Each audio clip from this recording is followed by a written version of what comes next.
Faly miarabantsika vaoka malagasy ny tenako nianarako moa dia Raha Andro mpianatra médecine zao. Amin'izao andro iraisam-pirenena ho an'ny tanora zao dia mahafaly anazy zany mandray anjara amin'ity hetsika nokarakarain'ny Observatoire de la Jeunesse ty amin'ny lohahevitra hoe raha izaho no raha ianao no manam-pahefana izaho manam-pahefana dia inona no ataonao fampandrosoana ny Madagasikara. Ka anisan'ny zavatra tena nahaliana anazy ny zavatra izay satria mba faniriky izany hoe Madagasikara Andro izany. Ka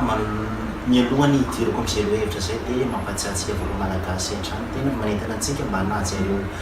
fepetra dedihana amin'ny falanaretina coronavirus anaovy ny aritava ajaony elanelana tandremy tompony fitangolonana. Hidirako amin'izay ilay lohahevitra teo anisan'ny mahafinaritra ho ahy ty lohahevitra ty. Manana hevitra be dia be zany zaho amin'izay raha zany manam-pahefana zay hoentiko hampandroso an'ity Madagasikara hampandroso ny tsirairay avy zany. Ka izay zavatra zany tsy ho teneniko eto avokoa satria ny tena mbola mpianatra zao mbola aiza fa tsy tiako zany raha hoe ny hevitrako no entina hamitana vahoaka entina hakana fomba hoaka fotsiny mandritry ny fampielezan-kevitra kanefa rehefa avy eo tsy tanterahina koa ary izany zavatra zany moa zany dia rahantsika malala fa nisy foana hatrizay ka hatrizao ary zay mbola tsy mampandroso an'ity Madagasikara ty. Voalohany zany amin'ny vinavina-kevitra dia fiezahana mitanterahintsika eto Madagasikara ny atao hoe pyramide de Masina. Inona moa pyramide de Masina? Io pyramide de Masina io dia pyramide anankiray lavitra anankiray zany tsy azo tingatingana fa misy hoe inona ny voalohany, faharoa, fahatelo, fahaefatra, fahadimy, anankidimy zavatra anatiny dia hoe ireo misy ny io zavatra io zany dia misy ny filan'ny vahoaka. Inona ny zavatra ilain'ny vahoaka voalohany indrindra? Misy anankidimy ireo araka ny hitantsika zao amin'ny sary zao. Misy ny atao hoe besoin physiologique zany hoe zavatra tena hoe ny vantana mihitsy zany mila anazy hoe ilain'ny vantana amin'ny fahavelomana toy ny resaka sakafo sy ny sisa sy ny sisa. Ka mba tanteraka ireo zavatra ireo zany dia anisan'ny vinavinako ihany koa projety ihany koa nametraka an'izay hoe fitsinjovana ireo tantsaha madinika. Zaho zanaka tambanivohitra zao zanaka tantsaha zao zavatra mampalahelo aloha mamboly ohatrany hoe mamboly votabia ray garaba reny garaba ngeza be reny 2,000 ariary. Mampalahelo zany satria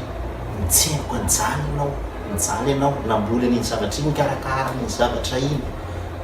kanefa dia amidinao mora izy vidina mora. Ka mila jerena ireo zavatra ireo dia mila jerena ireo tantsaha madinika ireo.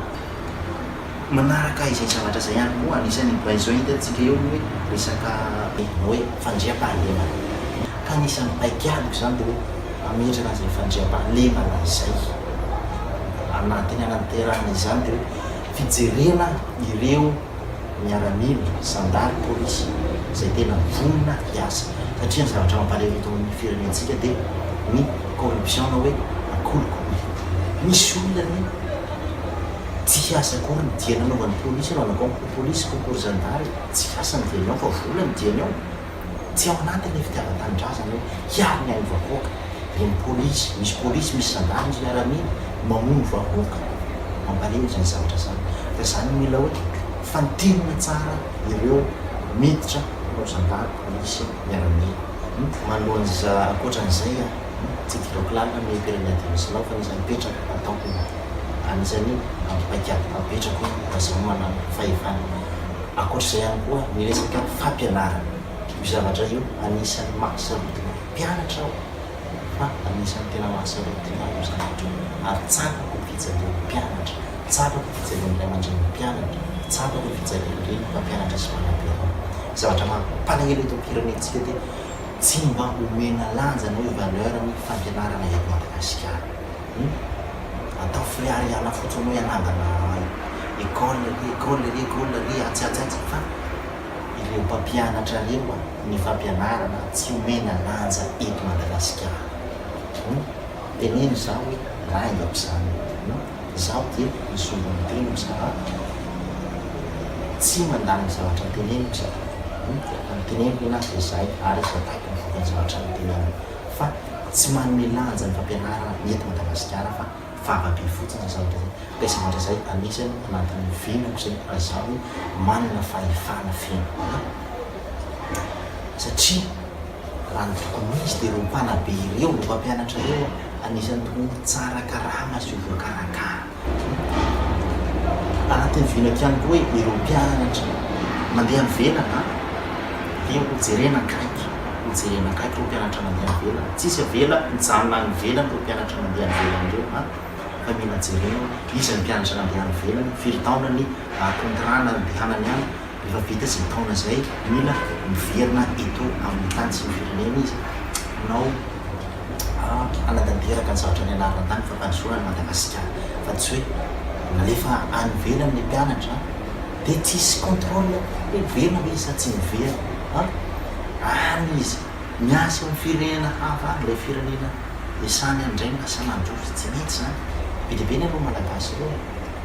mipetraka ny velana miasa any anamay fa tsy manometsiny an'zareo zay satria ny zavatra ny anaran-tany tsy omeny fitondrana valeur rehefa tonga eto Madagasikara tsy manometsiny azy ireo ka izay fampianarana zay zany averiko ihany fa anisany ataoko priorité zany voalohany naharana ihany koa zay ny zavatra zay fa ny misy andazana fampianatra sy ny fampianarana satria ny Madagasikara dia tsy niraharaha zany eto hoe année blanche zany ny fanjakana vava fotsiny zany tsisy année blanche fa année blanche be maro ireo mpianatra reo nanao afaka baka nanao 10 taona teny akanjo ohatra na hoe teny anjanjatsy fianaratso na tany université zay misy anazy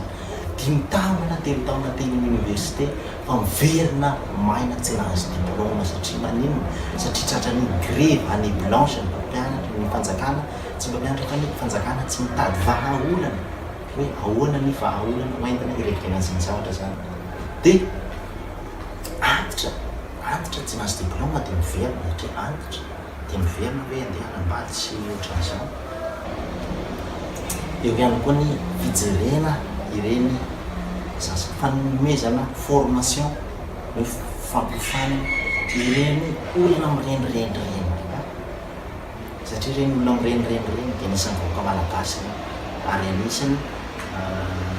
mampiakatra ny tany olona tsy anasa ka mila jerena zany ireny olona reny ka asiantsika zany centre de formation formena olona reny ohatra hoe formentsika izy hoe anjaitra zany ampianarana manjaitra ny zareo dia na ny akanjo eto Madagasikara ihany tsika no anamboatra